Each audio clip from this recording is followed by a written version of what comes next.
Comenzamos nuestro segundo día en el marco del segundo seminario en seguros organizado por la Facultad de Finanzas y Comercio Internacional. En el día de hoy el tema de la conferencia, Seguro Vida Grupo de Deudores. Antes de iniciar nuestro protocolo, quiero efectuar un especial agradecimiento a los estudiantes y egresados de la Universidad Republicana que nos acompañan en el día de hoy, y de manera también muy especial a los profesionales de 23 casas de estudio que hoy nos acompañan, 23 profesionales de diferentes universidades que nos acompañan en este segundo seminario en seguros, y esperamos que nos sigan acompañando en todas las actividades académicas que organiza la Facultad de Finanzas y Comercio Internacional. Como es costumbre, nuestro protocolo, tenemos como primer orden del día el himno de la República de Colombia, en segundo lugar el himno de la Corporación Universitaria Republicana, en tercer lugar palabras de bienvenida a nuestro conferencista, el doctor Daniel Sarmiento, a cargo de nuestro vicerrector académico, el doctor Alejandro Castillo, y seguimos con el quinto punto, tema de la conferencia, Seguro Vida Grupo de Deudores. Palabras de bienvenida a nuestro conferencista, el doctor Daniel Sarmiento, a cargo de nuestro vicerrector académico, doctor Alejandro Castillo.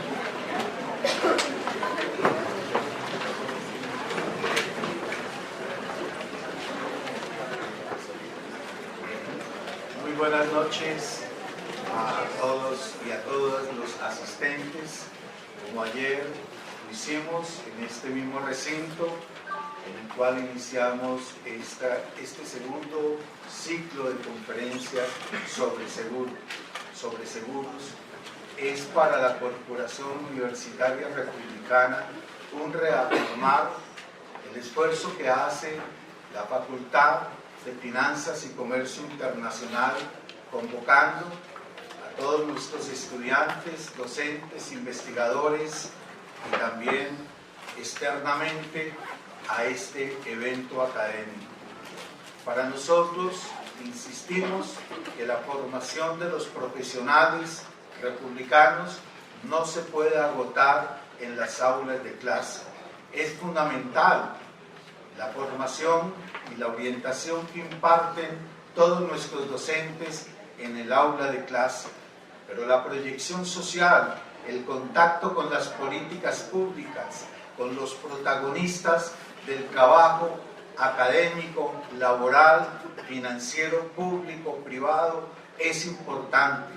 Si queremos formarnos críticamente, propositivamente, tenemos que estar inmersos en la realidad del país y en la realidad del mundo y de Latinoamérica de manera especial. Por ello, estos eventos académicos que convocan e invitan tanto a docentes como investigadores nuestros y expertos externos son una ocasión muy importante para complementar, articular nuestra formación curricular. Es para la corporación un honor estar y contar con uno de nuestros docentes, joven, profesional, brillante, que hace parte del trabajo académico del día a día de nuestro programa de comercio, de finanzas y comercio internacional, el doctor Daniel Sarmiento. A él le damos no solamente la bienvenida con un fuerte aplauso,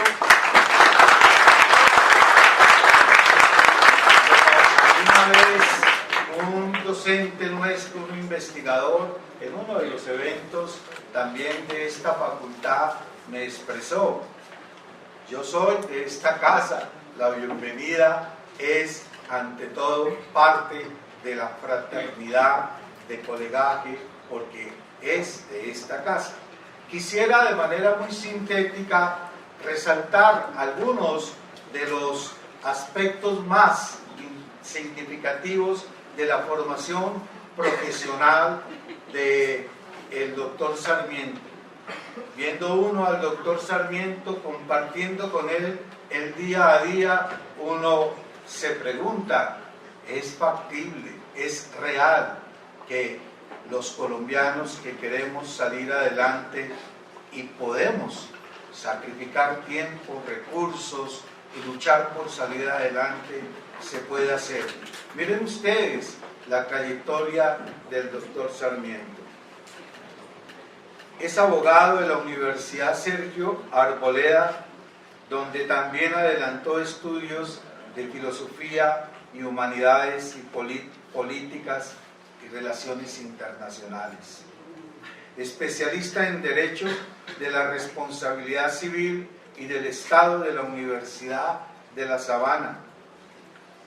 Estudió también Derecho Minero y Petrolero de la Universidad Externado de Colombia y es árbitro internacional comercial de la Escuela Internacional de la Cámara de Comercio de Bogotá. Es máster en Derecho de la Universidad de Girona, España, y candidato a doctor en Derecho de la Universidad de Buenos Aires. Se desempeña como docente universitario a nivel de pregrado, posgrado y maestrías a nivel nacional. Con nosotros también el doctor Sarmiento nos acompaña en las especializaciones, ¿no? ¿Qué especialización, doctor? Comercial y financiero, doctor. Comercial y financieros. Y quiero anunciarles que próximamente, si Dios nos acompaña y la lucidez nos acompaña en todos, tendremos también una especialización en Derecho Financiero Bursátil, que nace de estos esfuerzos.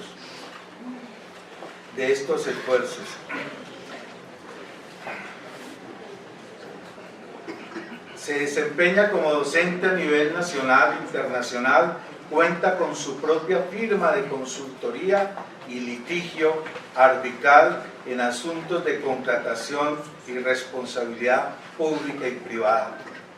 Para nosotros es muy grato que una persona con esta formación, esta experiencia, de una manera sencilla, de una manera profunda, con altura académica, comparta con nosotros sus experiencias y conocimientos.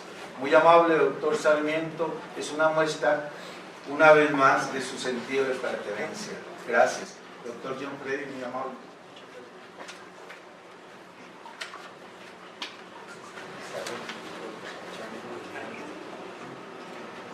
Cuarto punto del orden del día, nuestra conferencia Seguro Vida Grupo de Deudores a cargo del doctor Daniel Sarmiento. Doctor Daniel tiene el uso de la palabra. Concluida la conferencia, se otorgarán 15 minutos para que el conferencista absuelva las inquietudes. Muchas gracias.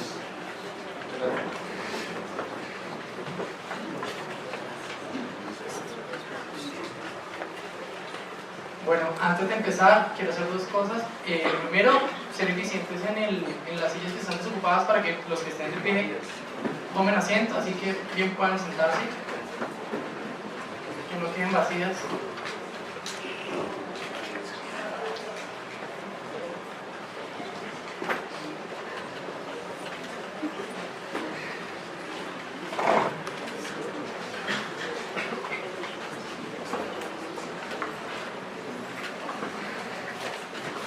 Aquí adelante hay 4 que quieren utilizarlas.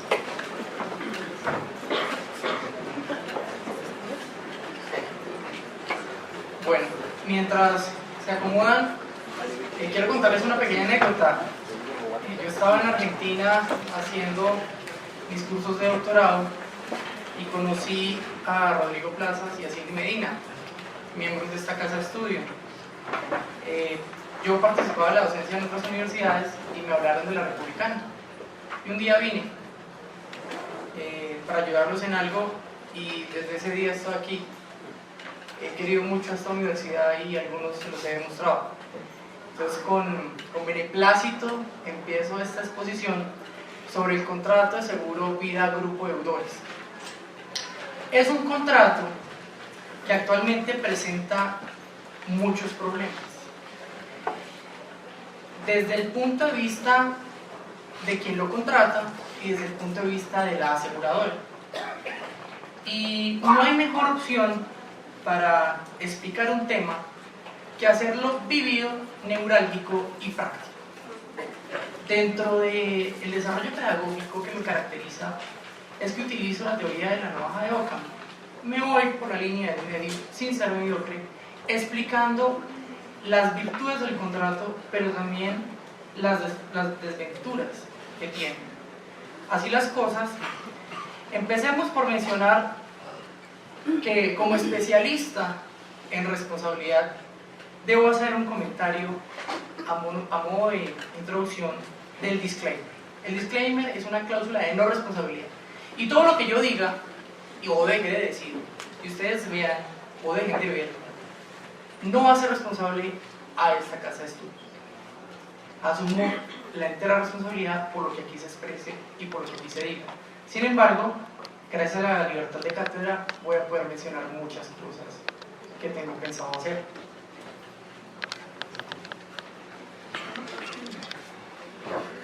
Y empecemos por el caso en estudio.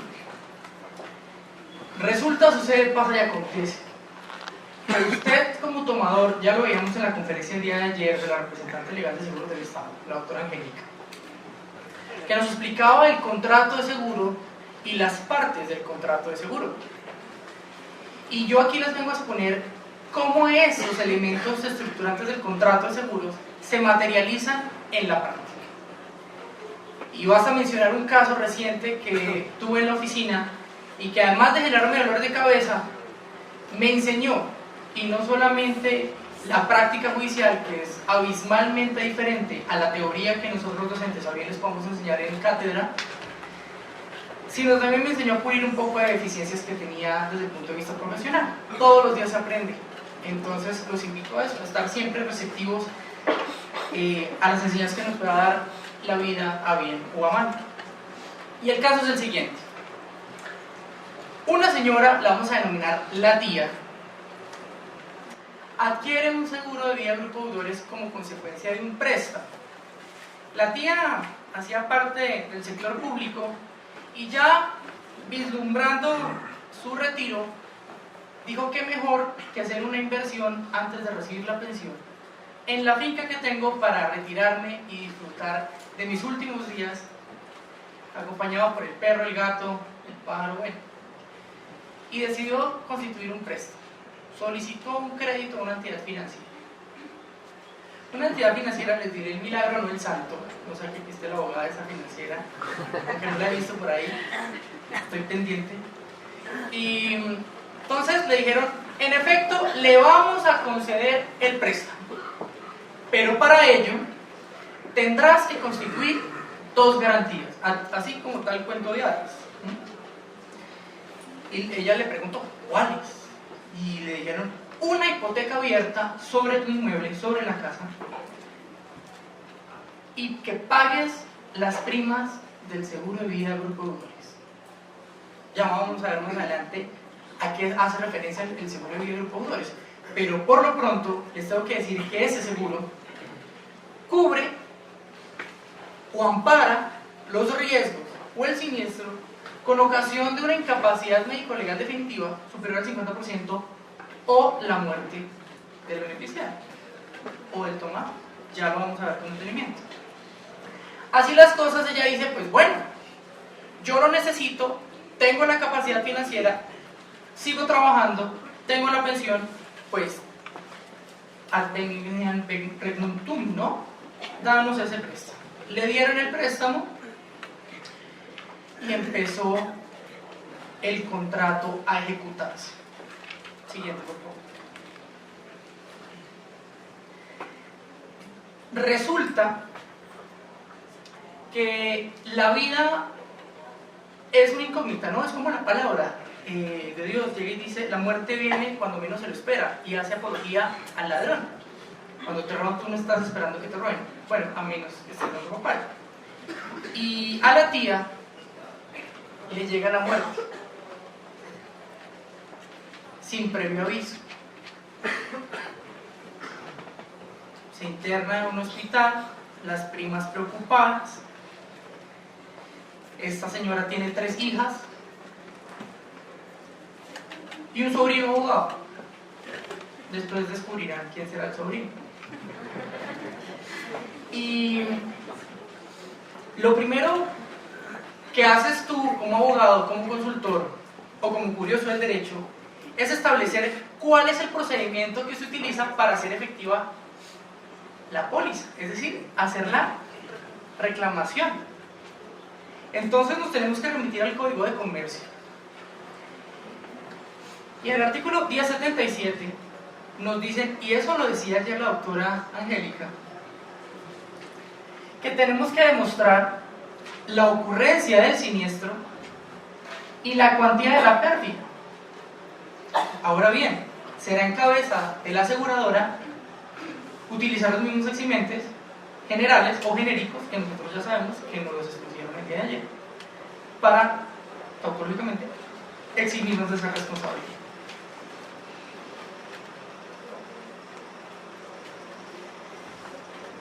Uno, desde el punto de vista teórico, aprende cuál es el contenido del 1077, pero no nos enseñan a cómo debería darse el desarrollo del artículo 1077. Entonces, ¿uno qué hace? Uno se mete a internet y pone modelo de reclamación ante aseguradora. Las mismas aseguradoras ya tienen sus propios modelos para que uno reclame. Entonces, no es tan malo copiar y pegar. Lo malo es hacer plagio, ¿cierto? Lo bueno es que estamos capacitados para hacerle reingeniería a esos modelos que están colgados. Ahí es donde se mira la calidad de profesionales que somos, no en el modelo, en el contenido del modelo. Así las cosas, pues el sobrino de la tía, primo de las primas, hace la reclamación y aporta, porque como diría Ana Fabio López Blanco en su Tratado de Derecho Procesal Civil, hoy puede ganar del proceso tomo 1, 2 y 3, el certificado de registro de defunción. Eso es una prueba en virtud de la cual yo demuestro que la tía ya murió. Luego, la copia certificada de las actuaciones del Ministerio Público que tomó conocimiento de los hechos del fallecimiento en caso de muerte accidental. Bueno, ¿eso cómo se come? Puede ser la policía. Si usted tiene, o usted o su cliente tiene una medicina prepagada, pues está facultada, ¿sí? A las personas que se nos ha muerto un ser querido en la casa por una enfermedad terminal, pues llega la EPS o alguien y le hacen el levantamiento, nos dan un registro y automáticamente queda el acta. Pero queda todo un protocolo. Eso también se aporta como prueba el talonario de pago. Es decir, para nosotros es importante demostrar que se hicieron los pagos de las primas, y entiéndase prima a ese valor mensual que me cobra la aseguradora, para no confundirlo con las primas. Y con las otras primas, pues ni modo. Entonces, esa evidencia de ese pago en la ejecución del contrato es muy importante, porque ahí estamos demostrando que el cumplimiento de la obligación derivada del contrato. Ya nos recordamos o hagamos remembranzas por reminiscencias que una de las obligaciones que tiene tanto el deudor como el acreedor en un contrato es el cumplimiento perfecto de la obligación. Donde uno de los dos no cumpla, pues él está en mora de cumplir la obligación y por ende está sujeto a un proceso de responsabilidad civil contractual. Entonces, como usted debe demostrar esa carga probatoria, usted demuestra que usted ha sido diligente y cuidadoso en cumplir con su carga en la obligación esencial del contrato de seguro, que es el pago de la prima. Y la identificación oficial del asegurado beneficiario y la solicitud del pago del asegurado. ¿Eso qué quiere decir? Tengo que demostrar la calidad en la que actúo. La que actúa el sobrino no, la que actúan los legítimos herederos. Pero quitémosle la palabra legítimos, porque ya la Corte ha dicho que no hay legítimos ni ilegítimos, como naturales. Eso ya no tiene sentido. Es simplemente los que tienen asignación forzosa. ¿Quiénes son? Las primas. Entonces las primas muestran su registro civil ¿de qué? De nacimiento. Eso demuestra la consanguinidad o el parentesco que tienen con la tía y que son las beneficiarias para hacer en su nombre la reclamación. Pero si se dieron cuenta con este brevario, quien pide que se pague el seguro es la entidad financiera. Entonces, quien en últimas estaría legitimado, y esto no lo perdamos de vista, para hacer la reclamación en virtud del contrato es la entidad financiera. Entonces ahí tenemos dos problemas jurídicos. Y vamos empezándonos a meter en el meollo de este asunto. Quiero hacer un alto en el camino para hacerles mención de un artículo que nosotros los abogados a veces, por falta de conocimiento o experticia técnica, pasamos de largo, y es uno de esos artículos felices. ¿Por qué le llamo felices? Ya se los demuestro. La aseguradora, en virtud del artículo 1080, tiene 30 días para contestarle positiva o negativamente a la reclamación que usted ha hecho. De no presentarle la respuesta, ahí viene la parte feliz, la aseguradora reconocerá y pagará al asegurado o beneficiario, además de la obligación a su cargo. ¿Qué quiere decir la obligación a su cargo?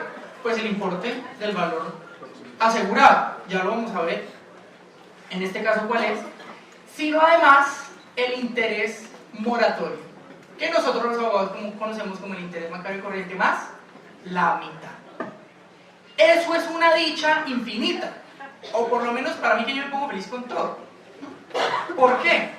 Porque pasamos de un proceso declarativo o verbal a un proceso ejecutivo. Ayer la doctora Angélica decía que el proceso ejecutivo se volvía como una especie de, le entendía yo, de monitorio, porque también tocaba probar. Bueno, a usted se le toca demostrar la ocurrencia del siniestro y la cuantía, pero la característica del proceso ejecutivo es que no hay lugar a pruebas que se debatan. Y acordémonos todos que el artículo 206 del Código General del Proceso trae una palabra que nos hace aún más felices, que es que debemos estimar bajo la grada del juramento los perjuicios. Estimarlo razonadamente bajo la grada del juramento. Y uno se pone a mirar qué es eso de estimar razonadamente bajo la grada del juramento los perjuicios. Así que yo me compré el tomo 3 del Código General del Proceso del doctor Hernán Fabio López Blanco, del Instituto Colombiano de Derecho Procesal, y ahí decía que el juramento estimatorio hace parte de las pruebas, es decir, es plena prueba hasta que la contraparte no lo tache o no lo desvirtúe. Cosa buena para nosotros los abogados en el proceso ejecutivo, porque nosotros estamos estimando los perjuicios. La carga de la prueba automáticamente, ¿qué? Se invierte. Y para los jueces de la República, que algunas veces, con tristeza lo digo porque hace poquito me pasó, que desarrollan los procesos ejecutivos como si fueran declarativos, que sepan que en los procesos ejecutivos la carga de la prueba siempre se invierte. Esa es la característica del proceso ejecutivo. Ese mensaje tiene nombre propio. Una vez nosotros tenemos eso en nuestra mente, empezamos a mirar el tema de la objeción del asegurador. La objeción es la negativa que hace la aseguradora para acceder a las pretensiones indemnizatorias que nosotros tenemos. Y me dice, si bien es cierto, y esto lo dice en la sentencia, en la T-152 del 2006, me dice, si bien es cierto que sobre el tomador del seguro recae el deber de informar acerca de las circunstancias reales que determinan la situación del riesgo, también lo es que corresponde a las aseguradoras dejar constancia de las preexistencias o de la exclusión de alguna cobertura al inicio del contrato. Pero si ustedes se dan cuenta, mágicamente las preexistencias, las reticencias y las inexactitudes siempre llegan al momento de presentarles la reclamación 5, 6, 10 años después, cuando el tomador o el beneficiario han venido pagando cumplidamente sus obligaciones del contrato. ¿No les parece eso un poco injusto? Por no decirlo abiertamente injusto. Entonces, Entonces la Corte ha ponderado, como diría Robert Alexi, ese alemán de los principios. Y decía, para evitar en un futuro ambigüedades en el texto del mismo, es más, se determinó que si no hubo una exclusión y no hay prueba de que haya practicado un examen de ingreso, abre comillas enfáticas, dice, la carga de la preexistencia está en cabeza de la entidad aseguradora o de medicina prepagada y no del asegurado, constituyéndose en un imperio jurídico que conste en el contrato. Lo que les tengo que decir en este chisme jurídico es que la tía muere y en la historia clínica aparece que tiene diabetes. Ni la tía, ni las primas, ni nadie sabía que tenía cierto tipo de diabetes. Hay enfermedades silenciosas, como lo ha establecido la Corte. Hay veces uno va al médico y no le dicen a profundidad qué es lo que tiene. Y las EPS son especialistas en eso. Todo se cura con el ibuprofeno. Adiós, gracias, el Dolex. Yo a veces digo, ¿no? Haber estudiado medicina no derecho, me toca a mí saber un poco de leyes en vez de saber un poco de Dolex, ¿no? Pero bueno, con ánimos, Yocandi.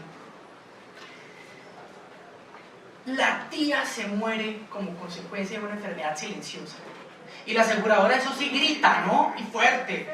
Objeto de la reclamación porque tiene una preexistencia y las preexistencias no las cubre la póliza en virtud de la cláusula X, Y y Z.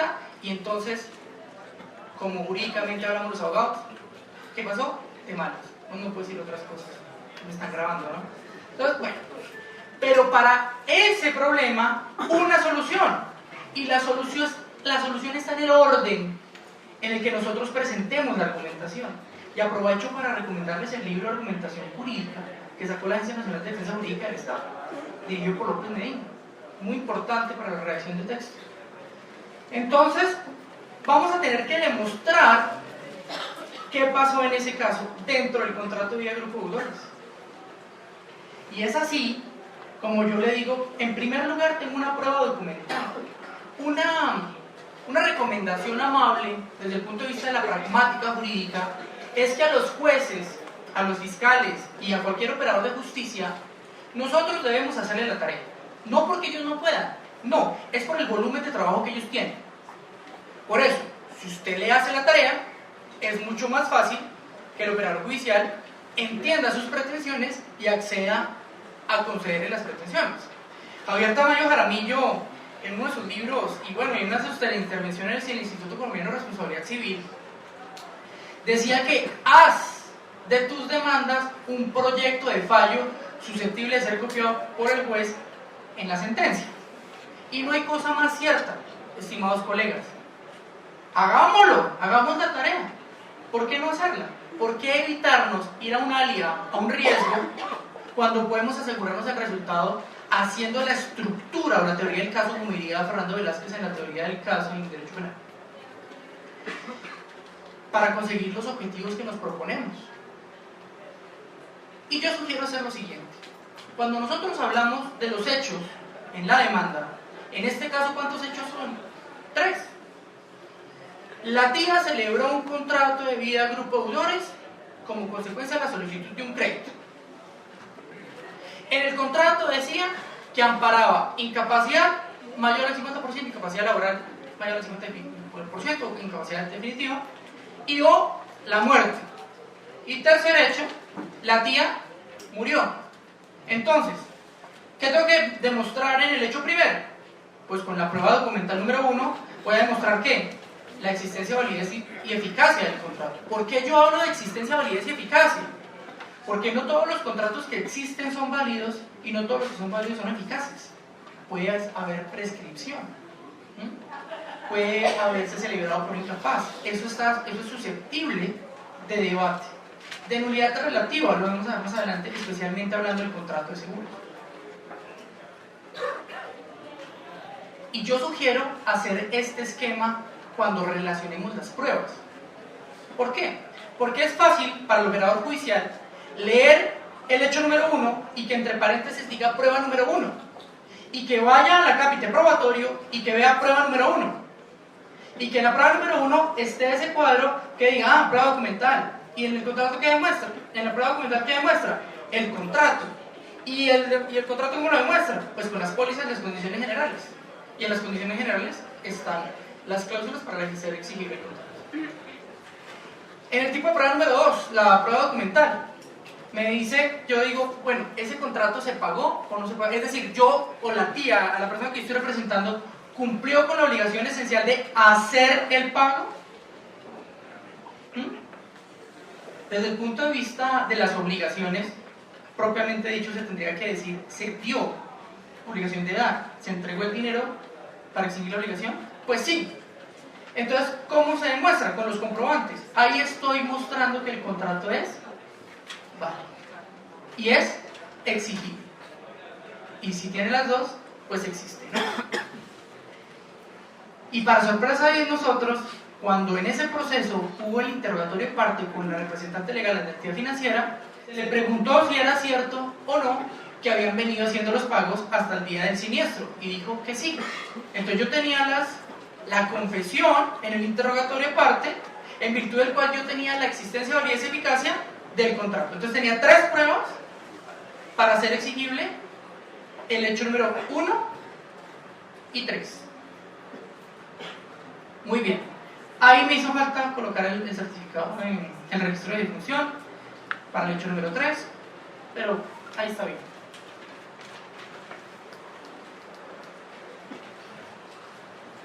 El proceso empieza, y si ustedes se acuerdan, se le obligó a la tía a constituir una hipoteca abierta sobre su casa.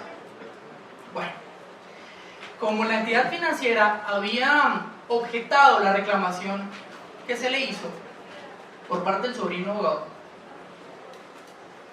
pues la financiera no tuvo inconveniente en iniciar un ejecutivo hipotecario.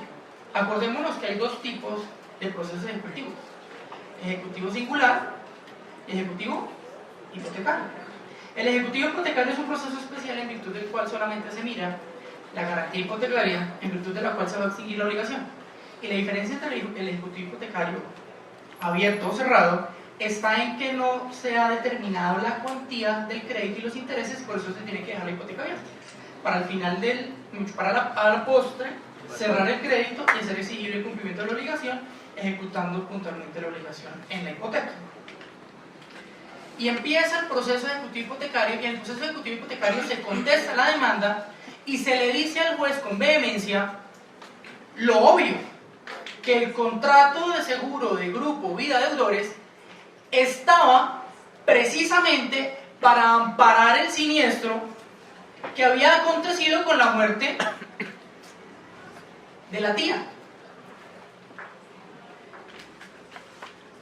Para desventura del sobrino abogado, el juez no quiso aceptar ese argumento. Entonces se interpuso recurso de apelación. Bueno, reposición y sucesión de apelación. Pero si te lo niegan, te lo van a confirmar. Los jueces son más orgullosos que un abogado y un privatista. Entonces, un abogado litigante y privatista. Entonces, el tribunal sube al tribunal y el tribunal dice no, el seguro de vida del Grupo Deudores no tiene, atención, no tiene nada que ver con el proceso ejecutivo hipotecario. Ahí el sobrino abogado se va de bruces. Y si hacemos remembranza, los contratos tienen contratos coligados, es decir, contratos que dependen unos de otros, conexos, coligados, complementarios. Y eso no es otra cosa diferente que a un contrato principal como es el de mutuo, donde le prestan el dinero, va atado con una cláusula condicional que es: si no firmas el contrato accesorio, es decir, el contrato del Grupo Vida Deudores, pues no te concedemos el crédito. Para mí automáticamente hace que esos 2 contratos se vuelvan un solo contrato. Y yo tengo 2 obligaciones principales que cumplir con 2 personas jurídicas, ¿sí?, independientes, pero que a la postre me dan a mí la cobertura que yo necesito para amparar el crédito en caso de incapacidad definitiva o muerte. Eso parece ser claro en la teoría. Y si a uno se lo ofrecen, pues uno lo acepta. Lo malo es cuando uno ya no está y el problema jurídico le quedan a las personas que no celebraron el contrato y no saben. Entonces uno empieza a sacar de la teoría, la jurisprudencia y la doctrina a ver cómo se resuelve ese chicharrón que en principio parecía claro.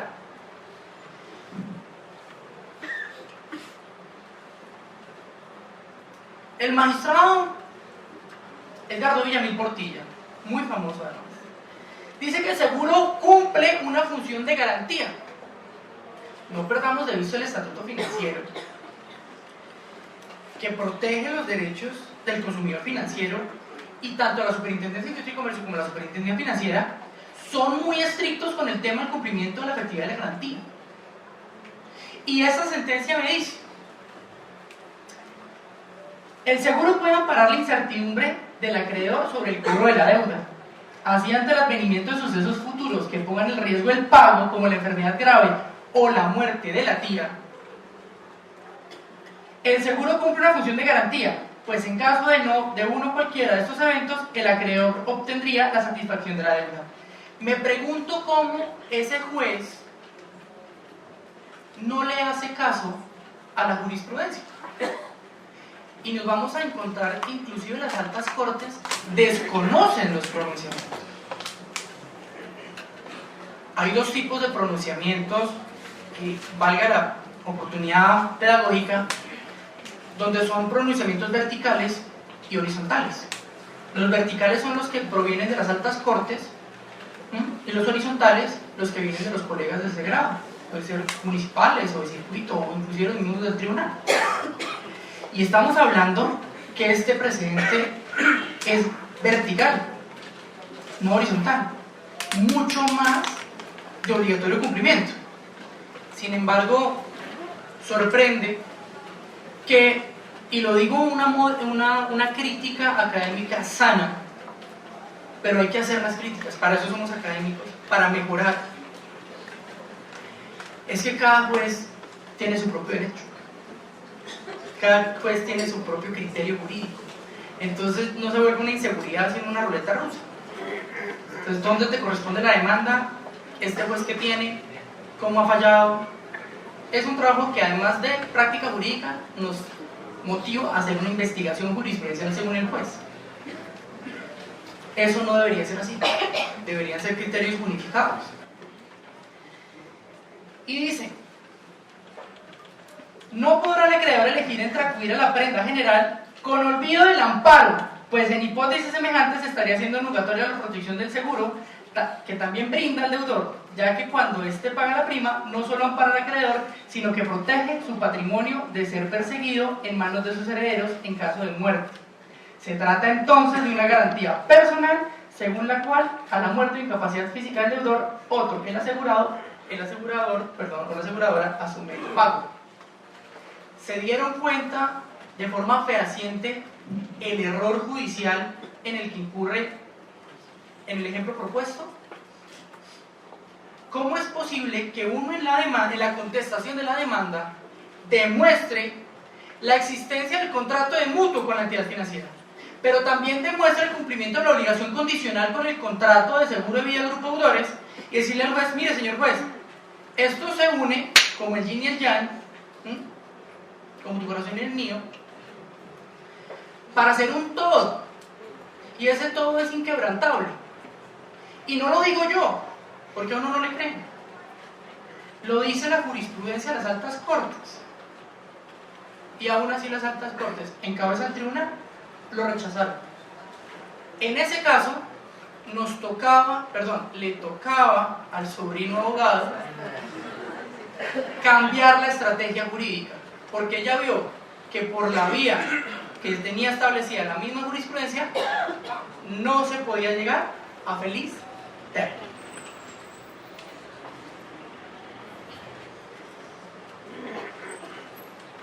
Otra de las características importantes del seguro de vida de grupo deudores, para que ustedes lo tengan siempre en cuenta, es que el seguro cumple una función social, como la propiedad privada. ¿Y eso qué quiere decir? Bueno, Eso lo seguía diciendo el doctor Edgardo Villamil Portilla.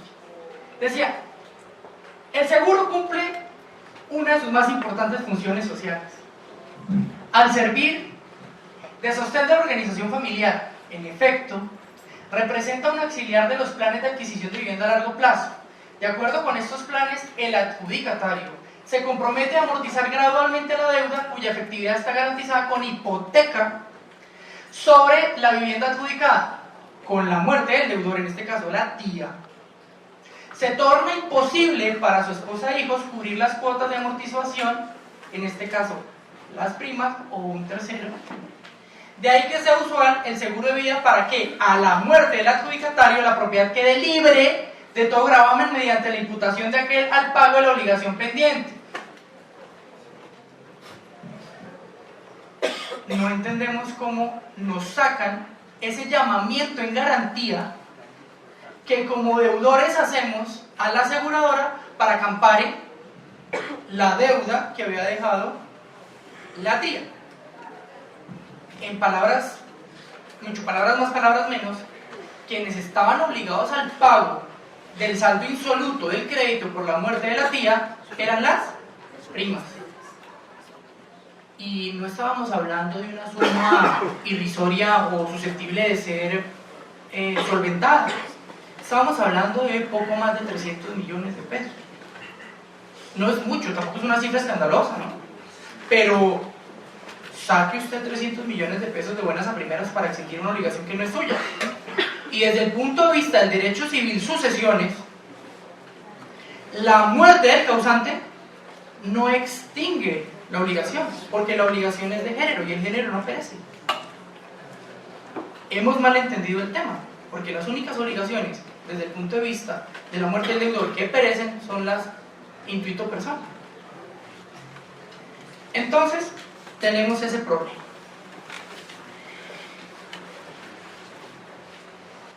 El sobrino abogado dice, bueno, toca atacar el punto neurálgico de la reclamación, más bien de la objeción que presenta la aseguradora.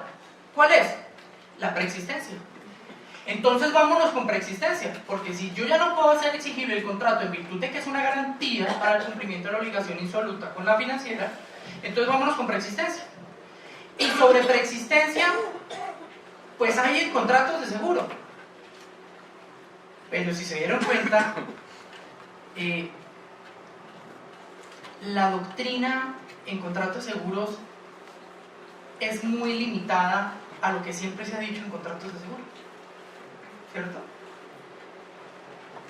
De hecho, tengo que hacer otra crítica.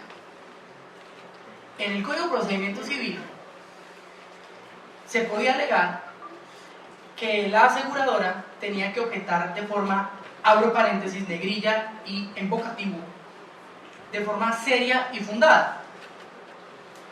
No sé cómo, sí sé cuándo y sí sé dónde, en el Código Penal del Proceso se deroga esa palabrita de presentarse de forma seria y fundada. Y hoy las aseguradoras, como lo dijera la doctora Angélica el día de ayer, pueden contestar cualquier cosa y se tiene por contestar la reclamación. Desde el punto de vista litigioso, desde el punto de vista desde la víctima, eso es retroceder. Es un principio de no regresión violado. Porque nosotros teníamos en eso que la aseguradora tuviera que contestar de forma seria y fundada a la objeción. Hoy ya no lo tenemos. Entonces, al abogado litigante, para hacer la reclamación, para amparar los derechos o que su víctima se vea indemnizada integralmente en los daños sufridos, como diría el artículo 16 de la ley 446 del 98, pues nos toca empezar a hacer un análisis jurisprudencial ni el macho. Y aquí una muestra, a la prueba un botón. La Corte Constitucional en esta sentencia T222 de 2014, sentencia para mí hito, que lo dice todo, dice: el hecho de no informar a la aseguradora sobre la preexistencia de una enfermedad cuando se toma un seguro de vida, ojo, no constituye necesariamente la reticencia que habilita a la compañía para no cumplir su parte del contrato. descansa uno, ¿no? Porque ya me está dando una luz, ¿no? Según el alto tribunal, cuando la omisión se debe a que el tomador desconocía que padecía la enfermedad, es evidente que su actuación no partió de la mala fe y por tanto no hay lugar a la exoneración de obligaciones para el vendedor del seguro. Acá el tema se vuelve a poner color de rosa, ¿no? Porque cuando usted hace remembranza de lo que es la tripartición de la culpa, en mi concepto ya obsoleta, de los hermanos Masson en Francia, copiada exegeticamente en Colombia, se habla de la culpa lata, que equivale al dolo. Para mí el dolo lo define bien el derecho penal. Es la intención positiva de causar un daño. Y si usted se da cuenta desde el punto de vista del derecho en general, el dolo debe probarse. Si usted no demuestra que la persona actuó con dolo, se le devuelve el argumento. Y antes de los pronunciamientos de las altas cortes sobre la reticencia, sobre la inexactitud, pues las aseguradoras decían que usted, al haber, o más bien el beneficiario, el tomador, en problemas, que al haber hecho el checklist que nos decía la doctora Angélica, ¿no? Ese formulario, para mí hay algunas veces sin sentido, de que ha tenido gripa, no, ¿se ha desmayado? No, ¿sí? ¿Ha tenido apendicitis? No. ¿Es feliz? No, bueno, sí, depende, ¿no? Que ponga. Lo único que uno sí coloca con conocimiento es estado civil. ¿Cómo que pone? Divertido. Bueno, entonces, y en el párrafo final, o en la nota al margen, dice algo muy curioso, que los contractualistas intensos como yo, nos gusta hacer mofa. Dice, y la aseguradora se guarda el derecho de pedir la historia clínica, hacer los exámenes y, mejor dicho, cuánta cosa está. ¿Y uno qué pone ahí? Pues que sí, porque donde ponga que no, pues simplemente no lo ampara. Dejen eso en el tintero. Abre comillas la corte y dice, en efecto, como se mencionó, la reticencia implica mala fe en la conducta del tomador del seguro. Esto es lo que se castiga, no simplemente un hecho previo en la celebración del contrato. Entonces yo digo, bueno, si cuando yo estoy presente en la objeción que me hace la aseguradora y me dice que hubo reticencia, lo primero que yo tengo que decirle es, listo, ahora la carga de la prueba, ¿qué? Se invierte. Entonces, eso para nosotros desde el punto de vista probatorio y pragmático es un alivio. Bueno, a menos que el juez considere que el onus probandi o la carga de la prueba la tiene usted. Entonces, y hay que jugar desde el punto de vista académico no crítico con eso, ¿no? Pruébelo todo lo que usted pueda probar, pruebe, demuestre. Parra Quijano en su manual de derecho probatorio decía, el que alega prueba y el que prueba gana. Y también lo citó Ana Fabio López y lo citaba Iris Echandía, porque es una verdad revelada. El que alega prueba y el que prueba gana. Artículo 167 del Código Penal del Proceso.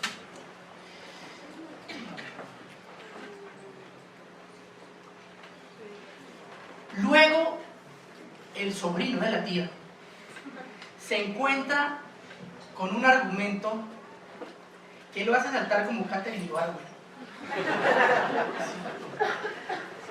Aunque el abogado, el sobrino de la tía, no tiene esa formación de saltar.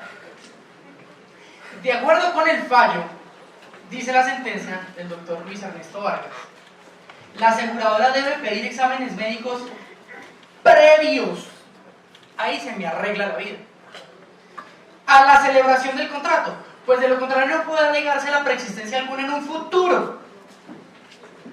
Ahora me pongo feliz. ¿Por qué? Porque el artículo 1602 del Código Civil me dice que el contrato es una ley para las partes, ¿cierto? Que no puede ser invalidado sino por consentimiento mutuo por causas legales. El Código de Comercio me dice que un contrato es para crear, modificar y extinguir obligaciones. En este caso es para crear la obligación de amparo. Es decir, que usted no me puede cambiar las reglas del juego durante la ejecución del contrato. Usted póngame las condicionantes, las excluyentes, antes de la firma del contrato. En especial este punto me toca las fibras a mí, porque yo tuve un caso muy cercano con este punto. Y yo decía, pero ¿cómo es posible que le digan a mi cliente, por no decir mi papá, 4 meses después de que tenía una preexistencia y que no lo cubrían?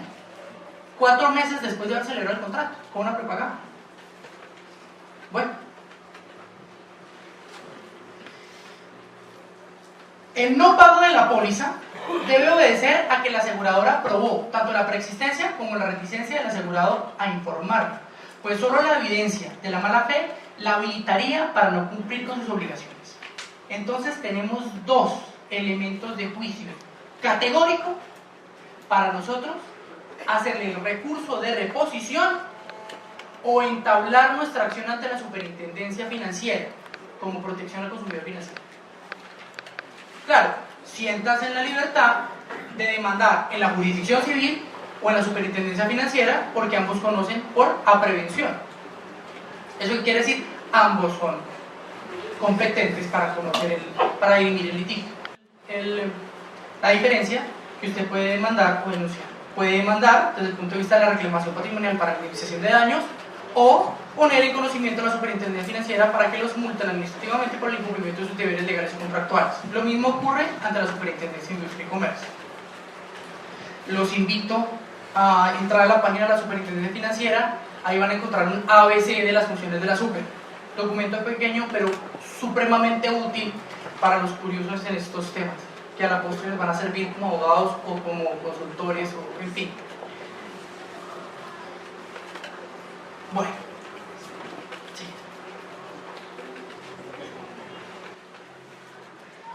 Luego en el año 2010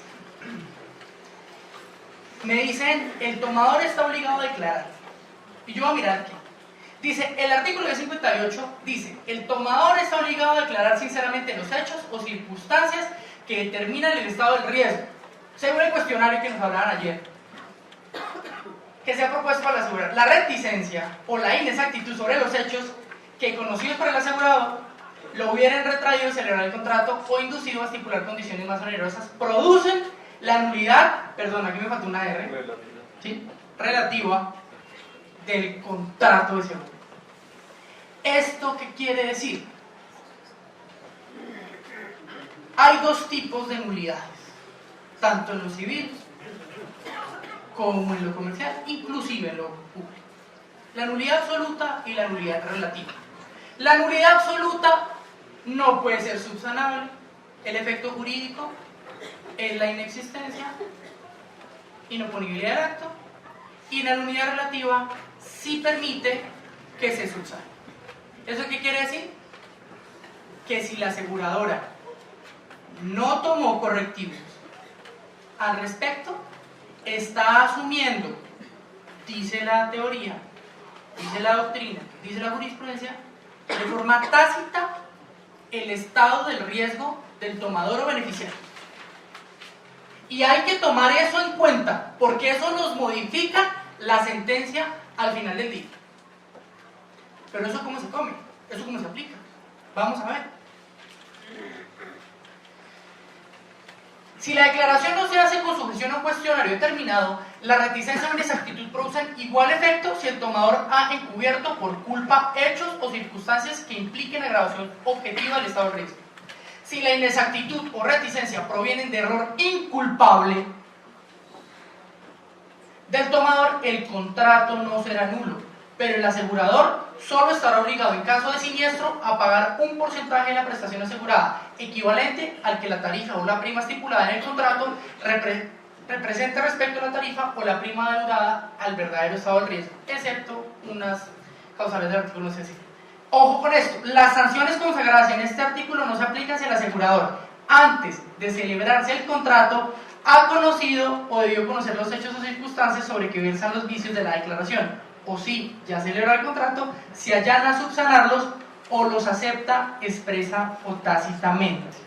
¿Se acuerdan que yo les dije que en la declaración del formulario del estado del riesgo, en la parte de abajo, la aseguradora coloca que que usted lo autoriza expresamente, indubitablemente, impajaritablemente, incuestionablemente, a que acceda a su historia clínica, a que pida exámenes.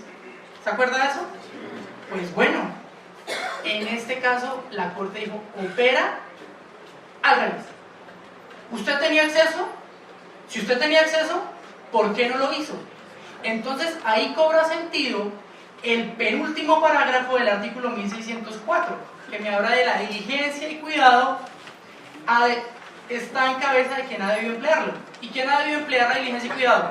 ¿La aseguradora o el tomador beneficiario? La aseguradora, que es la que le está dando el amparo. Se dieron cuenta desde el punto de vista procesal y probatorio cómo se cambian las reglas del juego a favor de nuestra víctima, de la tía. Mucho de buenas el sobrino abogado.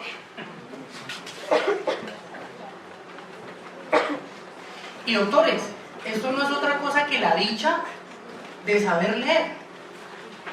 Cada vez que usted investiga sobre un tema, amplía las fronteras de su conocimiento y puede empezar a navegar desde el punto de vista jurídico. Por eso los invito a que cada problema que tengamos nos metamos en la tarea de investigar. Y si no entendemos, para eso están los docentes. Va a la universidad, comprar la puerta, tengo tal duda. Bienvenida, está a su casa, siempre puertas abiertas, 24/7. Dice, cuando una persona no conozca completamente la información,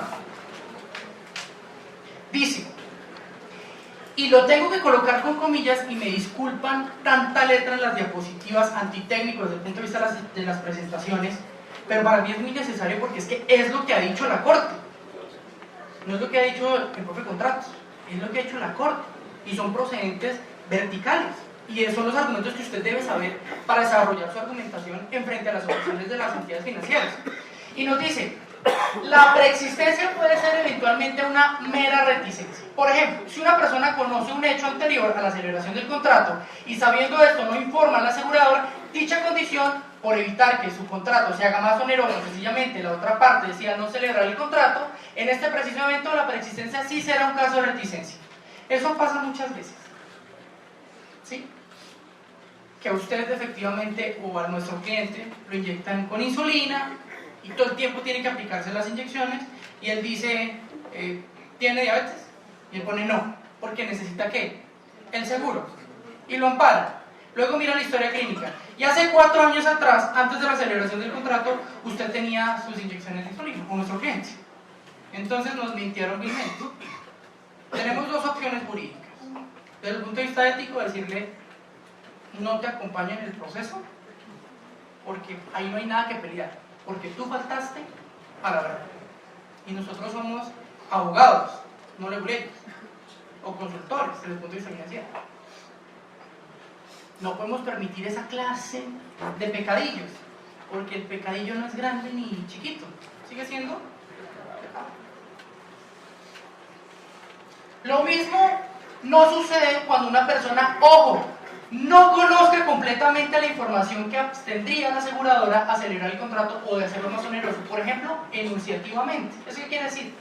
Casos en los que existen enfermedades silenciosas. ¿Se acuerdan que yo ya les había amenazado con el tema de la enfermedad silenciosa? ¿Qué es entonces una enfermedad silenciosa? Como su nombre lo indica, se va desarrollando silenciosamente, ¿sí?, hasta el final del día, darte una enfermedad que te permita enterarte de tu enfermedad, ¿no?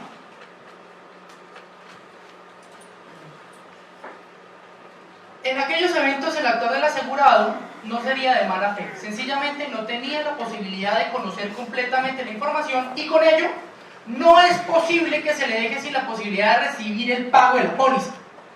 Claro, es que si la información no depende de mí, ¿por qué no me vas a amparar? Si precisamente yo estoy pagando el seguro para que me ampares. Y no es por mi culpa, no es por reticencia, ni por inexactitud, no es por mala fe. Sí, es porque sencillamente no sé. Hablaba yo con alguna estudiante mía, que es enfermera, y me decía, sí, doctor, lo que pasa es que, por ejemplo, el VIH, todo el salón quedó frío, todos quedamos fríos. Sí, uno cree que no le va a pasar, pero hay que cuidarse, ¿no? Valió la cuña. Pórtense mal, pero cuídense, cuidémonos. tiene una ventana. Entonces yo no conocía esto de la ventana. Y yo, háblame de la ventana. ¿Sí? Me decía, sí, esto indica que el virus se incuba, y tú aparentemente estás perfecto. Y en las pruebas de sangre que te hagan, en los exámenes médicos, sale que estás regio de salud. Entonces tú alardeas con ese certificado para arriba y para abajo y lo presentas. Y resulta que ellos después te dicen, no, es que usted tenía SIDA desde... ¿Cómo? ¿Se dieron cuenta? ¿La persona sabía? No sabía. Y al momento de tomarse el examen, firmó el contrato de seguro.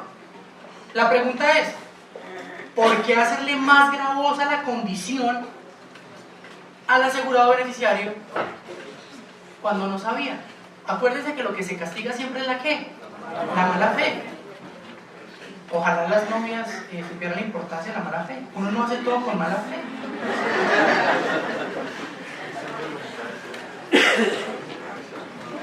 Muy bien. Entonces dice, sencillamente no tenía la posibilidad de informarse. Esta situación sería imponerle una carga al usuario que indiscutiblemente no puede cumplir. Es desproporcionado exigirle al ciudadano informar un hecho que no conoce, ni tiene la posibilidad de conocer. Ahora bien, ¿quién debe probar la mala fe? Y aquí llega la cereza al postre. A mí que me encanta tanto el postre. En concepto de esta corte, deberá ser ¿quién? La aseguradora. Y es que no puede ser de otra manera, pues solo ella es la única que puede decir con toda certeza dos puntos. Primero, que por esos hechos el contrato sería más oneroso. Segundo, que se abstendría de celebrar el contrato. Siguiente. ¿Ya? Y haciendo énfasis en el tema de la carga de la prueba, y con esto yo tengo que abrir otra ventana emergente, y es que en el Código General del Proceso hay una modificación sustancial en el tema del onus probandi o la carga probatoria. Si ustedes analizan conmigo, el principio general que traía el Código General del Código de Procedimiento Civil en la carga de la prueba establecía que quien debe probar es el que afirma el supuesto de hecho que se ha transgredido y que solicita la aplicación de la consecuencia jurídica que las normas persiguen. Hoy, el Código General del Proceso me dice, no señor, porque no todos tienen la misma cercanía con el material probatorio.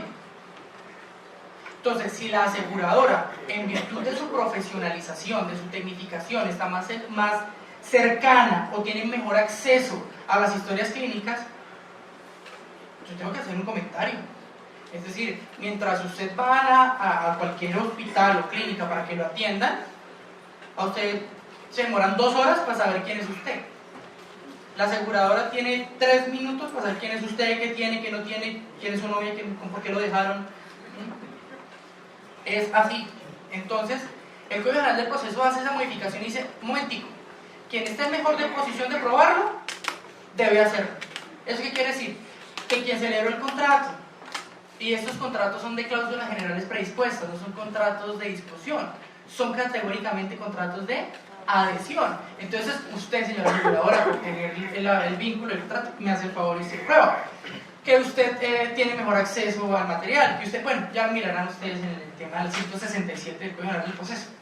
Y dice, y se remonta al artículo al año 2002, dice, las inexactitudes o omisiones del asegurado en la declaración del estado de riesgo se deben sancionar con la nulidad relativa del contrato de seguro. Y aquí les tengo que explicar el punto culmen, ya casi para hacer el cierre pues, de esta interposición, ¿no? La nulidad relativa se presenta con los mismos términos de reclamación que tenía la aseguradora para hacer efectivo el pago. Los que estuvieron el día de ayer, nos queda claro que la reclamación usted tiene 2 años para hacer exigible su derecho. Ahí nosotros los litigantes tenemos nuestras dudas porque consideramos que los 2 años se aplican desde el punto de vista de los contratantes. Pero quienes no son o no somos parte del contrato, no se nos tiene que aplicar los 2 años, se nos tiene que aplicar una extracontractual o una prescripción que extraordinaria. De ahí vienen los 5 años, de los que no estuve de acuerdo la doctora Angélica. Claro, hay que entender, la doctora Angélica es la representante legal de una entidad aseguradora. No, y está bien, no es motivo de crítica. Sin embargo, su desarrollo profesional se da durante el contrato, para ella son 2 años, pero desde el punto de vista extracontractual, para nosotros se dan los 2 años, pero si nos beneficia, 5 años. No es el tema de criticar, doctores, es un tema de argumentar. ¿Sí? Doctores, uno no pelea con las personas, uno debate los argumentos. Y quiero aprovechar para contarles una anécdota, que a mí me encanta echar chisme. La doctora el día de ayer fue una de mis más aférrimas detractoras en el litigio. Yo la conocí porque me hacía los mejores litigios en contra, era ella. Y reconocí en ella una profesional estupenda. Y me hice amigo de ella, por ella ser buena, como profesional, claro. Sí, porque está filmando ahí. Sin embargo, un saludo, ¿no? Entonces, la nulidad relativa del contrato implica que la aseguradora tenía 2 años para demandar la nulidad de su propio contrato. Y si no lo hizo, ¿qué quiere decir? ¿Se acuerdan la explicación de la nulidad absoluta y relativa? Que era subsanable. Y como tenía 2 años para subsanarlo y no lo hizo, quiere decir que ¿qué? Que asume el estado del riesgo en el que se encuentre. Eso no es otra cosa que no poder argumentar la objeción. Porque si han pasado 2 años y usted no alegó la nulidad de su propio contrato y está asumiendo el estado del riesgo, ¿por qué me va a decir ahora que hay una preexistencia cuando usted tuvo 2 años para alegar dicha preexistencia? Usted tenía acceso a las historias clínicas, usted tenía acceso a toda la información. ¿Por qué no lo hizo? Entonces se vuelve y se aplica el artículo 1604 de diligencia y cuidado. Y le decimos a la aseguradora, ¿sí se dio cuenta? Usted no solamente no pidió, no hizo los exámenes médicos, no me está demostrando la mala fe, y adivinen qué, como tercera y última, no demandó la nulidad de su propio contrato. Es decir, 3-0, ¿no? ¿Ganando quién? El sobrino de la tía Boba. Bueno, eso creía el sobrino de la tía Boba. Salvo que, como ha dicho la jurisprudencia, dichas circunstancias, si hubiesen sido conocidas del asegurado o pudiesen haber sido conocidas por él, de haber desplegado ese deber de diligencia profesional inherente a su actividad.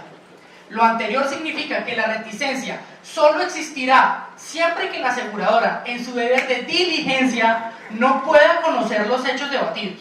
Si fuera de otra manera, podría, en la práctica, firmar el contrato de seguro y solo cuando el tomador o beneficiario presente la reclamación, alegar la reticencia. En conclusión, no puede alegar reticencia. En criterio de esta sala, no es posible permitir esta interpretación, pues sería aceptar prácticas, ahora sí, de mala fe, pero no de mala fe por parte del asegurador beneficiario, sino por parte de la aseguradora. Ahí empieza a haber un equilibrio, ¿no? Gracias a Dios por los pronunciamientos de la Corte. En síntesis, la reticencia significa la inexactitud en la información entregada por el tomador del seguro a la hora de celebrar el contrato. Esta figura es castigada con la nulidad relativa. En otros términos, se sanciona con la mala fe, y no necesariamente los casos de presencia son sinónimos de reticencia. El primer evento es objetivo, mientras el segundo es subjetivo, y por tal motivo, atención a esto, es deber de la aseguradora probar la mala fe en los casos de preexistencias, pues solo ella es la única que sabe si ese hecho la haría desistir de la celebración del contrato o hacerlo más oneroso. En todo caso, y ya para cerrar, no sería sancionada si el asegurador conocía o podría conocer los hechos que dan lugar a la supuesta reticencia.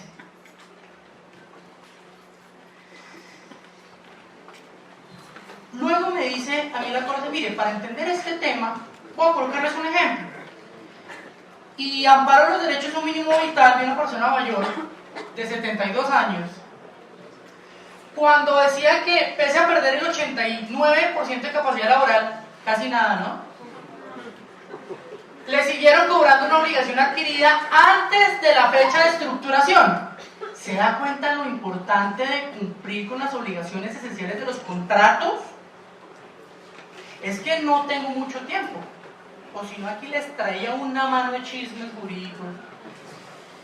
Pero qué delicia, ¿no? Es decir, un poquitico, pero salimos con ganas de más, y esas ganas de más son la curiosidad, y la curiosidad nos hace aprender, y si aprendemos, bueno, valió la pena este seminario. Entonces, la obligación adquirida antes de la fecha de estructuración, aun cuando había tomado una póliza de vida de grupo de deudores que amparaba la incapacidad total y permanente solo a menores de 65 años. Si se da cuenta, acá hay dos problemas jurídicos importantes. El primero es que las cláusulas del contrato de seguro de vida de grupo de deudores decían que no se amparan a mayores de 65 años. Pero vea qué curioso. 66, 67, 68, 69, 70, 71 y 72 años. Es decir, 7 años, 7 añitos. ¿Sí? Cobrándole el valor de la prima del contrato de seguro. Y luego me va a decir que no. Entonces, ¿para qué me cobró? ¿Eso no les parece un poquitico de mala fe? Si no me van a parar, ¿para qué me cobras? Entonces la corte ha dicho, un momentico, eso no es una aceptación de que lo vas a amparar. A mí me parece, en Francalí, que sí. Y veámoslo. En efecto, el alto tribunal evidenció que la entidad crediticia omitió informarle a la deudora que su edad superaba el límite para que operara el amparo referido, y sin embargo decidió otorgar el crédito. ¿Quién tuvo ahí falta de diligencia y cuidado? La aseguradora. Un préstamo a la tía está coligado ya segundo con el contrato de seguro de vida de grupo. Punto. Segundo, que la jurisprudencia vertical ha dicho que la aseguradora tenía que hacer exámenes previos antes de la celebración del contrato, que la tía no recae en la mala fe y que la aseguradora debe demostrar la mala fe si la está diciendo.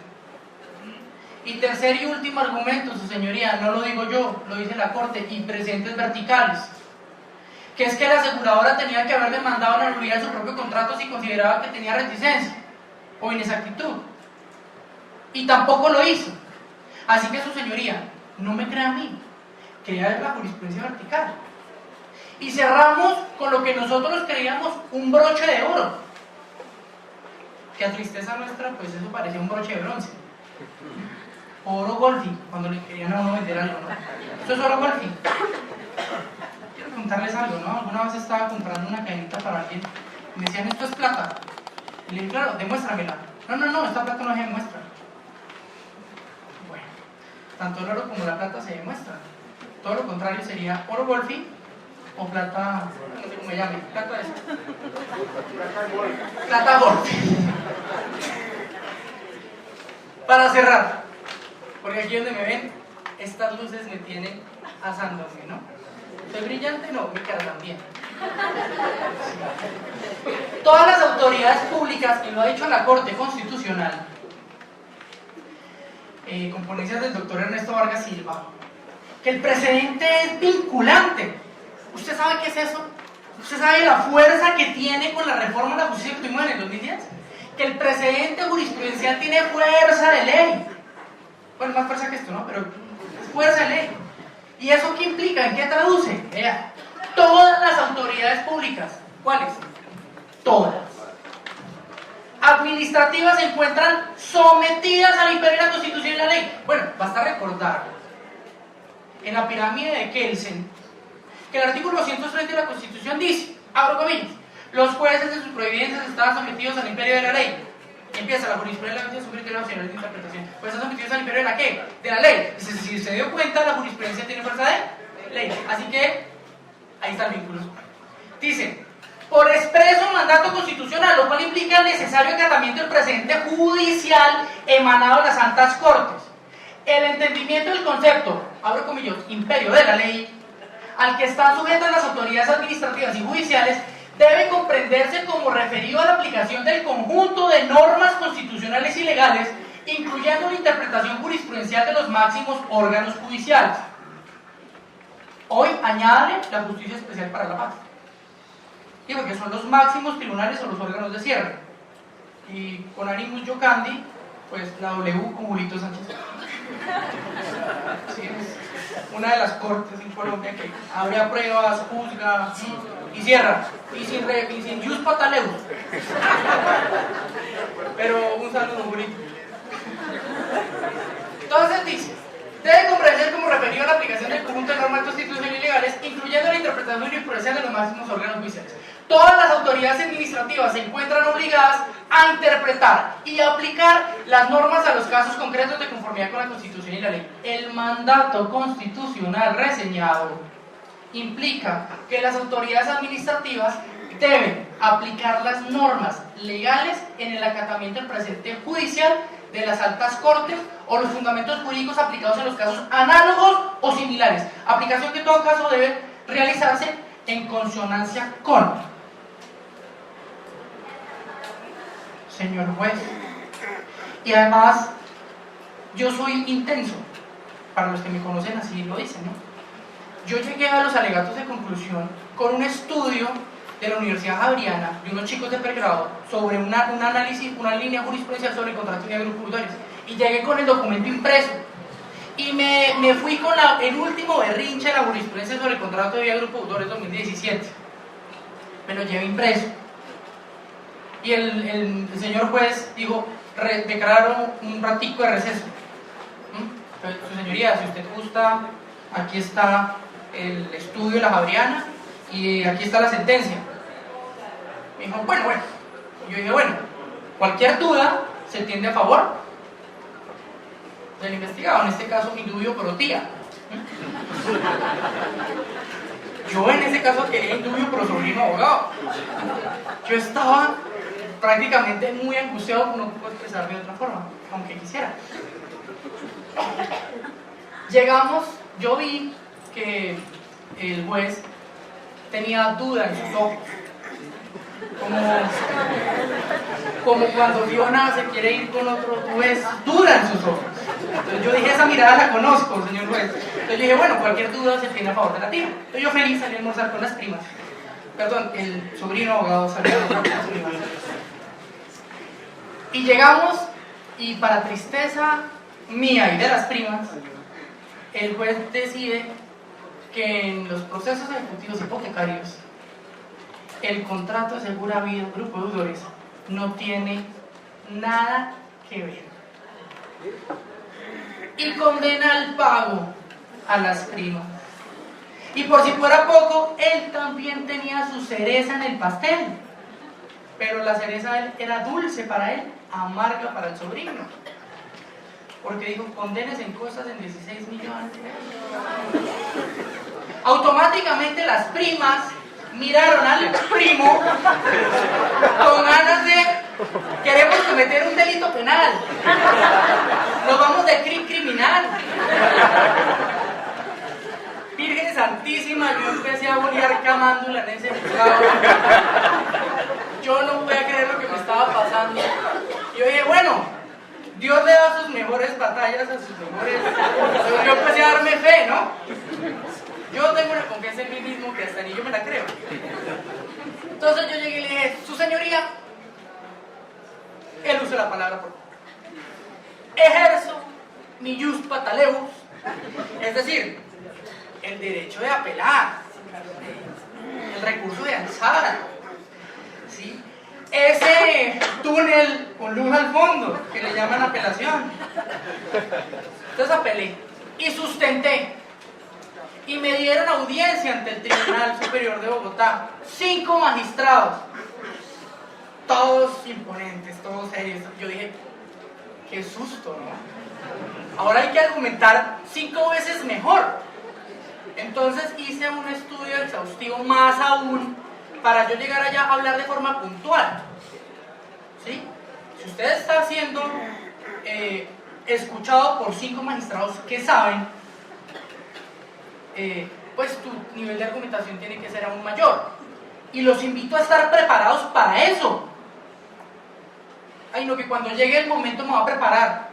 No, prepárese ya, porque las oportunidades les aparecen a las personas que están preparadas. Y tenemos que estar preparados. No es la universidad, somos nosotros estudiando. Nuestra competencia se llama el espejo, diría Proyecto 1. Bueno, una vez se expresan los argumentos ante el tribunal dice un receso. Y yo dije, ya, indubio pro tía, ya. El tribunal dice, el mérito del expuesto, confirmencia. Yo encontré razón en el tribunal. El tribunal citó lo mismo que había hecho el juzgado en normas del contrato de mutuo. Yo hice énfasis en que los precedentes jurisprudenciales eran de obligatorio cumplimiento inclusive para el tribunal. Yo ya les dije que era intenso. Bueno, yo salí y les dije a las primas, bueno, no les voy a decir cuánto nos condenaron en costas, ¿no? O quieren el valor. No, pero las estudiantes que nada, no son los estudiantes. Entonces, les dije, no, primas, tranquilas, tutela, claro, contra la provincia judicial. Es que... Después dije, no, ese cartucho no lo voy a quemar. Más bien, nos vamos a ir con que nosotros no le hemos presentado la reclamación a la aseguradora. ¿Se la presentó quién? La financiera. Y nosotros no somos parte del contrato. La financiera no presentó recurso de reposición a esa objeción. Así que nosotros tenemos los 5 años, ¿se dieron cuenta? Ahora sí nos beneficia que la extracontractual o la extraordinaria para demandarlo de forma ejecutiva. Sin embargo, nos negaron la ejecutiva. Pero eso no es óbice para desfallecer. Nosotros somos soldados jurídicos. Si usted desfallece, usted no es abogado. Los abogados damos la pelea jurídica, y además que dicha, ¿no? Porque si todo fuera fácil, no estaría todo este conglomerado de estudiantes. Cuando usted ve que hay dificultad en algo, pues viene y se nutre de conocimientos. Yo seguiré nutriéndome de conocimientos. Entonces, metimos la ordinaria para que el juez declare la existencia, validez y eficacia del contrato de seguro, que se incumplió la obligación esencial del contrato de seguro, que era amparar el riesgo. ¿Cuál riesgo? El de la muerte de la beneficiaria, perdón, de la tomadora. En este caso, la tomadora y el beneficiario era la empresa, sino que se presenta la reclamación pues para que le paguen a la financiera. La casita fue para remate. Esto fue muy triste porque vivían al lado del abogado. Entonces, las primas cubrían cualquier desfachatez del sobrino abogado y ya no. Entonces, ¿quién le cubre ahora las llegadas tarde? Bueno. Y así se termina, doctores, esta breve exposición. ¿Cuáles son las conclusiones? Doctores, en la academia, como en la jurisprudencia y en la doctrina, no hay verdades reveladas. Solamente hay principios por desarrollar. Hoy, ese caso del contrato de seguro vida Grupo Deudores sigue en pie por la intensidad de su sobrino. ¿Sí? Y en espera. Pero lo importante, doctores, es que hay que creer en la justicia. Eso somos. Hay que leer, hay que estudiar, hay que argumentar y tener claro 3 cosas importantes: la existencia del contrato, el cumplimiento o el incumplimiento de la obligación y las condiciones para que una aseguradora no pueda objetar. Recuerden siempre que tiene que hacer exámenes médicos previos. Si no los hizo, no puede alegar ninguna reticencia. Si alega la reticencia, tiene que demostrar la mala fe. Y si han pasado más de 2 años y no ha demandado su propio contrato, no puede alegar la reticencia. Todo lo demás, doctores, se los dejo abierto. Muchas gracias, doctores.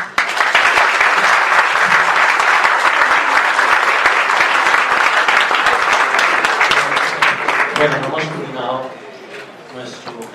nuestra actividad académica.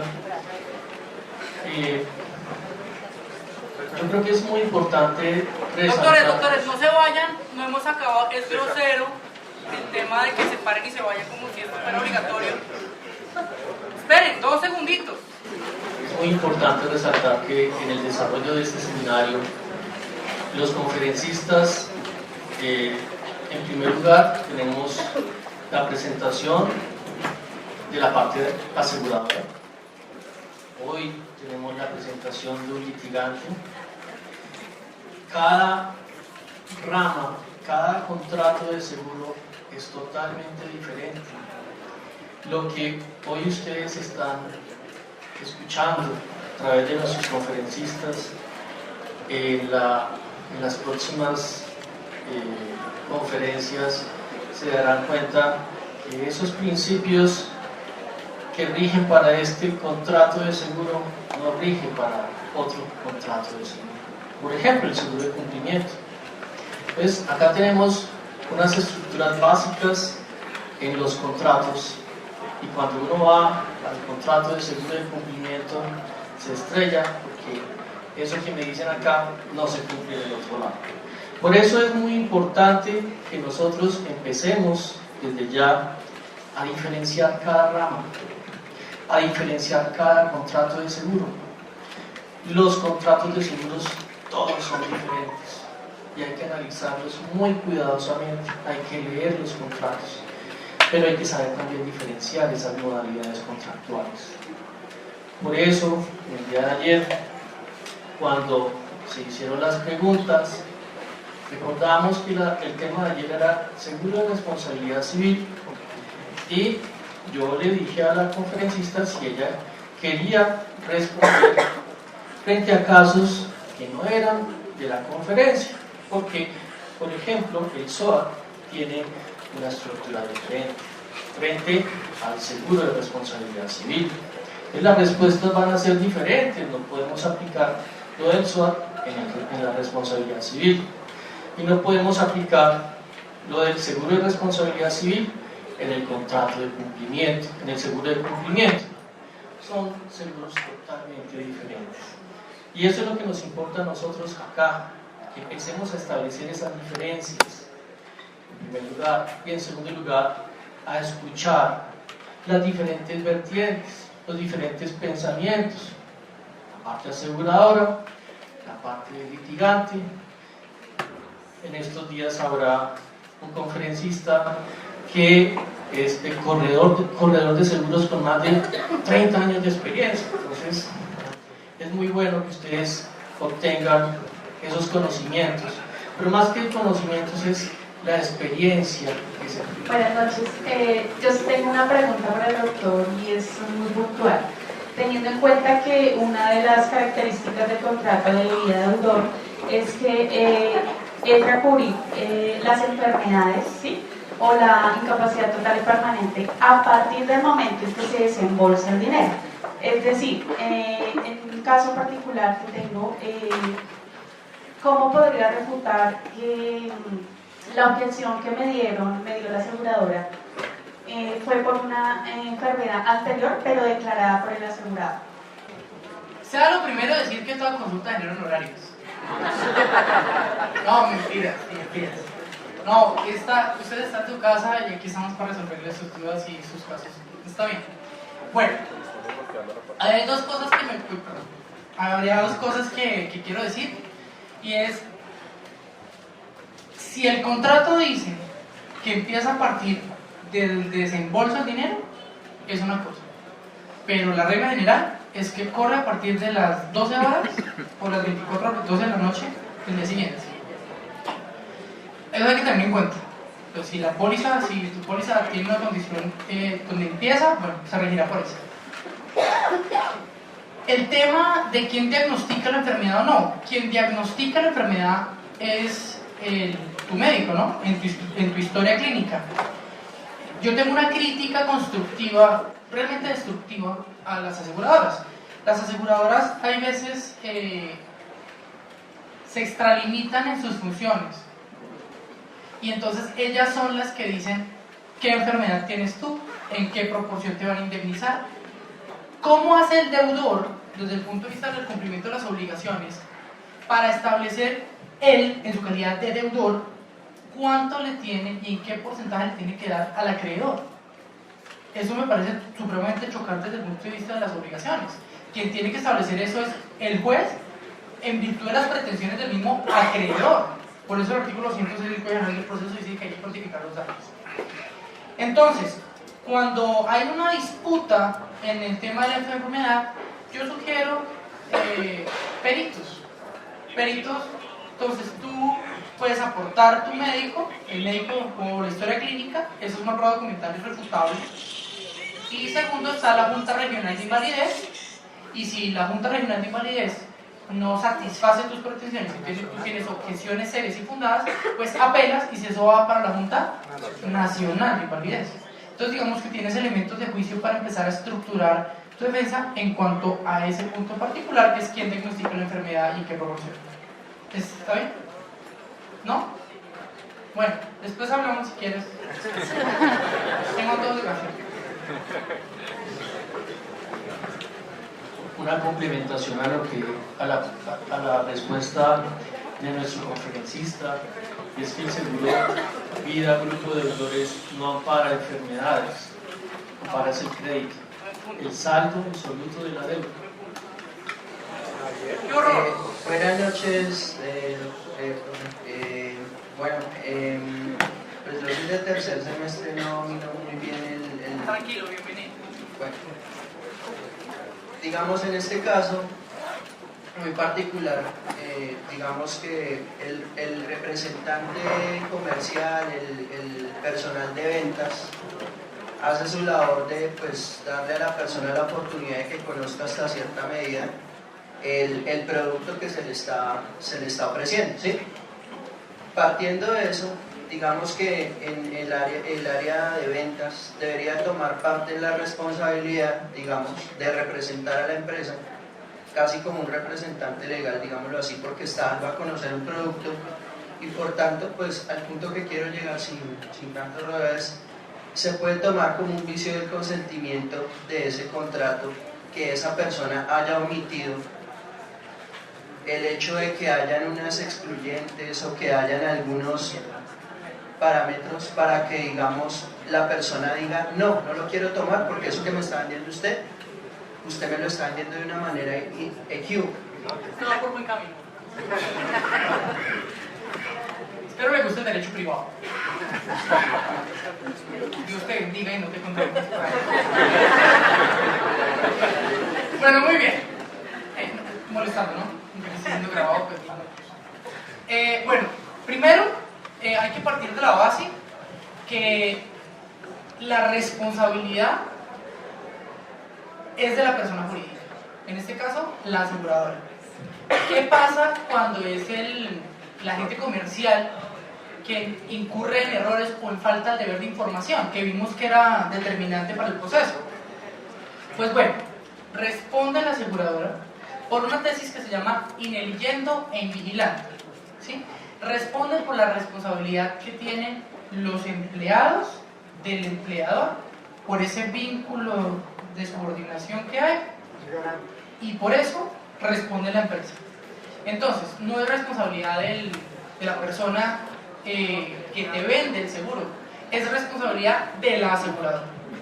Ahora tocas un tema que me gusta mucho, que hace parte de las manifestaciones para poderse obligar del artículo 1502 del Código Civil, que es capacidad, consentimiento, objeto y causa. Y el consentimiento tiene tres vicios que pueden afectar: el error, la fuerza y el dolo. Digamos que la fuerza y el dolo dejémoslo ahí porque es un contrato, ¿sí? Y el dolo hay que probarlo. Entonces, ¿cómo pruebo que la aseguradora tenía intenciones dolosas para que...? No, entonces vámonos con el error. Y el error se puede presentar en la persona o en el objeto. En la persona lo descartamos porque pues estoy celebrando con la aseguradora y la aseguradora está celebrando conmigo, entonces nos queda solamente un error. Error en el objeto del contrato. Y ahí es donde se puede manifestar el error. ¿Cuándo se puede manifestar el error? Cuando a mí no me dicen que no me van a parar determinadas enfermedades. Entonces, yo creyendo que sí y tú creyendo que no. Ahí está el típico ejemplo del error como vicio del consentimiento. Ahora, el vicio del consentimiento genera la nulidad relativa de la que hablábamos. En ese caso, procede a favor, indubio pro tomador de seguro, en virtud del cual, si la aseguradora no demanda la nulidad de su propio contrato, pues esa nulidad queda saneada y a la aseguradora le toca responder por el riesgo amparado en virtud del contrato de seguro. Grupo Dolores. Buenas noches. Doctor, quiero preguntarle un caso en particular. Yo tomé el crédito, un crédito hipotecario. ¿Tú eres el tío? Y hice la junta médica que me hizo sanidad militar con un 73.9% de disminución de la capacidad laboral. Eso fue en el año 2013. Pero yo nunca supe que podía hacer la reclamación. La hice posterior en el año 2018. Y ya me contestaron que había prescripción ordinaria y prescripción extraordinaria. ¿Hasta qué punto es cierto se puede hacer una reclamación posterior? Bueno, con esa información preliminar, como decimos los abogados, no, déjame masticarlo. Pero pues con esos elementos de juicio, yo te diría que sí se aplica la prescripción. Habría que determinar, detalladamente mirar en qué mes, en qué día, sí, porque eso me alarga, ¿no? Un poquito.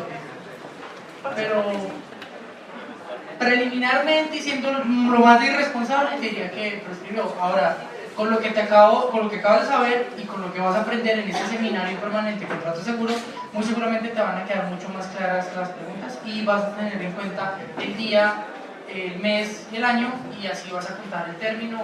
O si le hiciste una reclamación por medio de correo electrónico, acuérdate que ayer nos dijo la doctora Angélica que las reclamaciones por correo electrónico o personales que uno le hace a la aseguradora las entiende hoy la Corte como la reclamación, y toda reclamación, según el artículo 94 del Código de Procedimiento Civil, hoy creo que 97, que interrumpe la caducidad, constituye mora y no empieza la prescripción. Entonces, diferencia de la caducidad, interrupción de la prescripción y constitución en mora.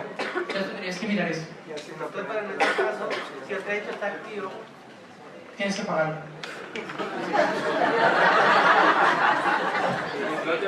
Buenas noches, profe. En el entendido que si se le hace una reclamación a la aseguradora y esta no objeta dentro de los 30 días siguientes y la póliza constituye un título ejecutivo, para iniciar ese título ejecutivo se debe aportar dicha póliza en original. Si lo que piden las aseguradoras son copias, ¿cómo se puede iniciar este título, este ejecutivo? Bueno, esta pregunta tremendamente compleja, porque si usted se da cuenta, ni siquiera uno como tomador, imagínese un beneficiario, le dan copia original. Doctores, tranquilos, porque a cada problema una solución.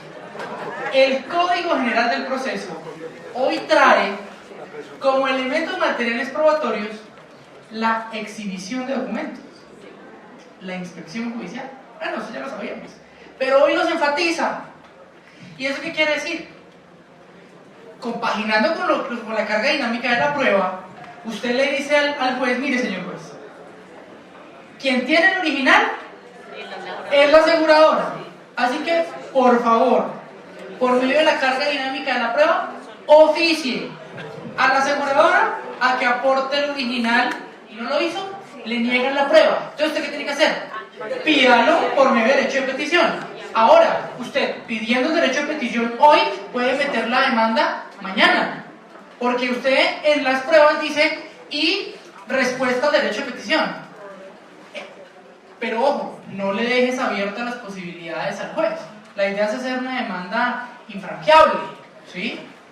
Entonces, tú en subsidio pide otro tipo de prueba autónoma. Solicito la exhibición del documento, la póliza en original que está en el edificio tal, de la representación de la aseguradora tal, ubicada en carrera de Bogotá, teléfono tal, correo tal. ¿Eso qué hace? Primero, tú ya estás cumpliendo con la carga de pedirla por medio de derecho de petición. ya te exoneras tú de aportarla. Ahora tiene la aseguradora que aportarla, en virtud del Código General del Proceso. Y dos, si no la quiere aportar, entonces o la pides de oficio, su señoría, o decretas la prueba de exhibición de documento, inclusive hasta la inspección judicial. Vamos, y lo vemos. Entonces tienes varias herramientas en el Código General del Proceso para sacar esa prueba, pero no se te olvide o no se nos olvide siempre pedirla por medio de derecho de petición para abrir la posibilidad. Ah, claro, no, la aportas, muy bien. Tú tienes la copia, la aportas y acuérdense que hoy todos los documentos se presumen auténticos, sino que la ley dice que tiene que ser original. Entonces puede haber ahí, un juzgado puede que la pase, otro juzgado puede que la niegue. Lo importante es que tú ya sabes solucionar el problema. Doctores, Dios les bendiga, muchas gracias. Muchas gracias a los que asisten. Los invitamos mañana para que nos acompañen en la conferencia Tasación del daño en el contrato de seguro. Muchas gracias. Gracias.